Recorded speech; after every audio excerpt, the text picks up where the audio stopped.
Let's go to prison visitation with this TikTok shop top on a snow day. 1 second. That woman's husband is in prison for the sexual exploitation of children, and she's extremely giddy when talking about visiting him.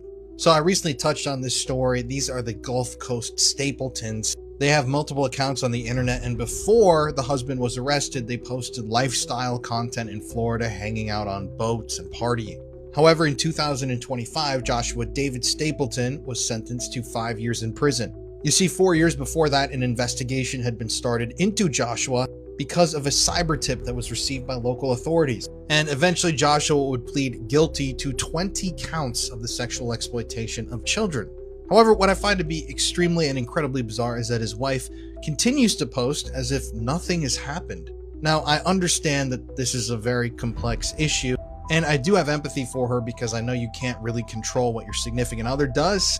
But at the same time, I find it really off-putting the fact that she is going to see him in prison and is giddy about it and makes posts like this saying, when most of the world thinks he's a monster, but I know him to his core, he's patient, he's kind, he's compassionate. I won't stop fighting for you even after you're home. I won't give up. We'll get to tell your truth one day.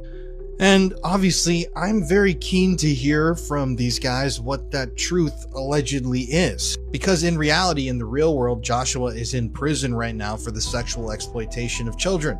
And I don't know about you guys, but let's just say my wife was accused of doing those things to children or downloading CSAM materials.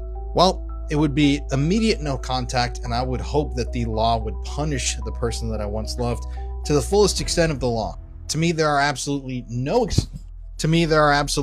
excuses for the victimization of children. No matter if you're actually physically victimizing them or downloading material that depicts them being victimized, I treat it all the same. And yeah, like let's say my dad, my wife, anybody in my life got busted for doing something like this, I would never want to look at them again. So that's why I think this whole thing is just it's really bizarre.